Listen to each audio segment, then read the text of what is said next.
અમારા ભારતીય જનતા પક્ષ દ્વારા કડી શહેરમાં 36 ઉમેદવારો માટે પક્ષનો મેન્ડેટ આપવામાં આવેલો. જુદા જુદા વોર્ડોની અંદર જે કડીમાં 36 સીટમાંથી જે ફોર્મ ભરાયા છે એમાં અમારા ભારતીય જનતા પક્ષના 21 થી 23 ઉમેદવારો બિનહરીફ ચૂંટાયેલા જાહેર થશે. વોર્ડ નંબર 9 માં અમારા 2 ઉમેદવાર બિનહરીફ થશે, કારણ કે બીજા 2 સીટોના ઉમેદવારી પત્રો કોઈએ ભર્યા નથી. કુલ 9 વોર્ડની જે 36 સીટો છે એ 36 સીટોમાંથી આજે ફોર્મ ભરવાના દિવસે ભારતીય જનતા પક્ષના અમારા 23 ઉમેદવારો સામે કોઈ પક્ષે અપક્ષે કોઈ પાર્ટીએ ફોર્મ ભર્યા નથી. આ જ પ્રકારની તમામ અપડેટ જોવા માટે ન્યૂઝરૂમ ગુજરાતને લાઇક, શેર અને સબસ્ક્રાઇબ કરવાનું ભૂલતા નહીં.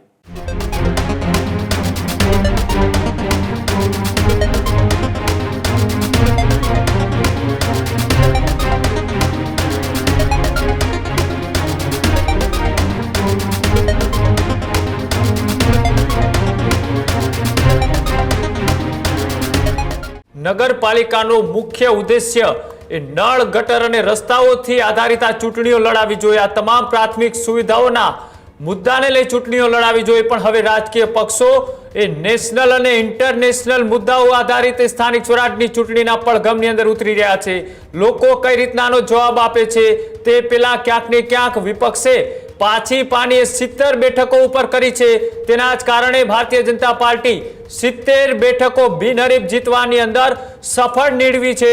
ક્યાંક વિપક્ષોએ ફોર્મ ના ભર્યું તો ક્યાંક ભારતીય જનતા પાર્ટીએ ઓપરેશન પાર પાડી અને કેટલાક ઉમેદવારોને મનાવવામાં સફળ નીવડીને તેના જ કારણે લોકશાહીના સૌથી મોટા પર્વ 9,500 કરતા વધારે ઉમેદવારોની આ ચૂંટણી અને તેની અંદર પહેલા જ દિવસે શ્રી ગણેશ થયા છે. બિનહરીફ થવાના જોવાનું રહેશે કે જ્યારે ચૂંટણીના મતદાનનો દિવસ આવે છે ત્યાં સુધીમાં ખરેખર કેટલી બેઠકો એવી બિનહરીફ થાય છે અને કેટલી બેઠકો ઉપર એ કાટેકી ટક્કર જોવા મળે છે તેના ઉપર પણ હજી નજર રહેશે.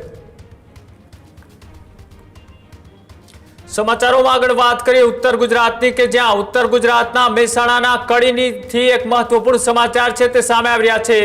કડી નગરપાલિકામાં ભાજપનો ભગવો લહેરાયો. કડીમાં ચૂંટણી પહેલા જ ભાજપની શાનદાર જીત.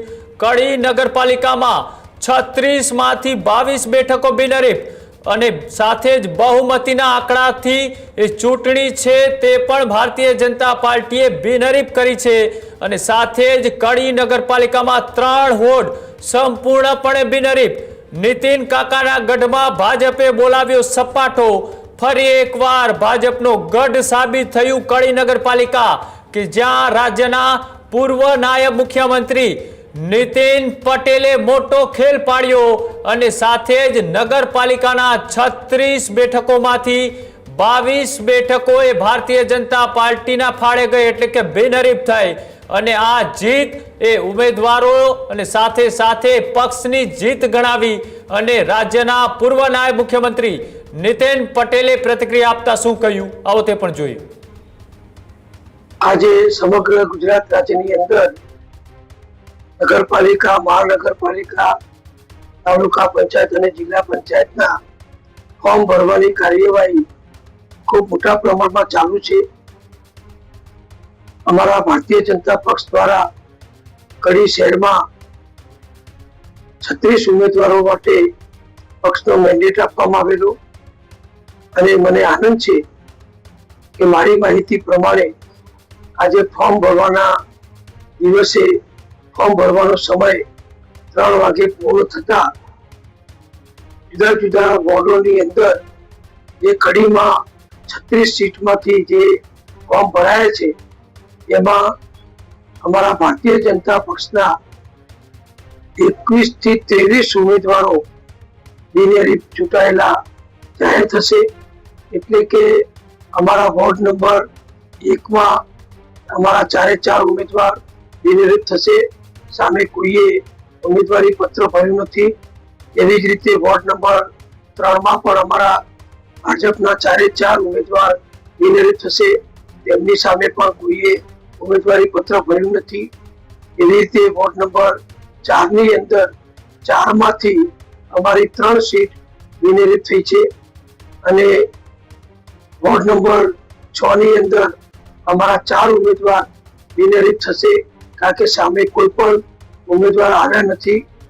એવી જ રીતે વોર્ડ નંબર 7માં અમારા 3 ઉમેદવાર વિનિયોજિત થશે, એમની સામે પણ કોઈ ઉમેદવારી પત્રો આવ્યા નથી. એવી રીતે વોર્ડ નંબર 8ની અંદર અમારા 3 ઉમેદવાર વિનિયોજિત થશે, એમની સામે પણ કોઈ ઉમેદવારી પત્ર આવ્યા નથી. અને વોર્ડ નંબર 9માં અમારા 2 ઉમેદવાર વિનિયોજિત થશે, કારણ કે બીજા 2 સીટોના ઉમેદવારી પત્રો કોઈએ ભર્યા નથી. આમ કડીના કુલ 9 વોર્ડની જે 36 સીટો છે, એ 36 સીટોમાંથી આજે ફોર્મ ભરવાના દિવસે ભારતીય જનતા પક્ષના અમારા 23 ઉમેદવારો સામે કોઈ પક્ષે અપક્ષે કોઈ પાર્ટીએ ફોર્મ ભર્યા નથી. એટલે કડીના મતદારોના આશીર્વાદથી, અમારા ભારતીય જનતા પક્ષના નેતાઓના આશીર્વાદથી, કડી શહેરના સંગઠનના સૌ કાર્યકરોની ખૂબ મહેનત અને પરિશ્રમથી અને ખાસ કરીને છેલ્લા 40 વર્ષથી કડી નગરપાલિકામાં સતત ભાજપની એ નગરપાલિકાઓ બની, એ નગરપાલિકાઓ દ્વારા માનનીય વડાપ્રધાન શ્રી નરેન્દ્રભાઈ મોદીજીના આશીર્વાદથી અને અત્યારે ગુજરાતમાં અમારા મુખ્યમંત્રી શ્રી ભૂપેન્દ્રભાઈ પટેલ અને પ્રદેશ અધ્યક્ષ શ્રી જગદીશભાઈ વિશ્વકર્મા અને અમારા સંગઠન મંત્રી માનનીય રત્નાકરજીએ જે માર્ગદર્શન આપ્યું, જે અમને પ્રેરણા આપી અને અમારા કાર્યકરો વર્ષોથી કડીમાં દરેક પ્રસંગે પ્રજાની પડખે ઉભા રહે છે, કડીનો સખત અને સતત વિકાસ કર્યો છે અને કડીની દરેક જ્ઞાતિ સમાજને સંપૂર્ણ રીતે સહયોગ આપ્યો છે. એટલે બધા જ મતદારોએ અમારા ભારતીય જનતા પક્ષના ઉપર, સંગઠન ઉપર, અમારી નેતાગીરી ઉપર વિશ્વાસ વ્યક્ત કરી અને અમને 36માંથી 23 સીટો આજે પ્રથમ દિવસે જ બિનહરીફ આપી છે. એ બદલ હું સર્વ મતદારોનો, કાર્યકરોનો આભાર માનું છું અને અમારા પ્રદેશ મોવડી મંડળને પણ અભિનંદન આપું છું. ત્યારે જ ન્યૂઝરૂમ ગુજરાતની યુટ્યુબ ચેનલને સબસ્ક્રાઇબ કરો અને ઇન્સ્ટાગ્રામ અને ફેસબુક પર ફોલો કરો. અપડેટ રહો, સત્યની સાથે રહો.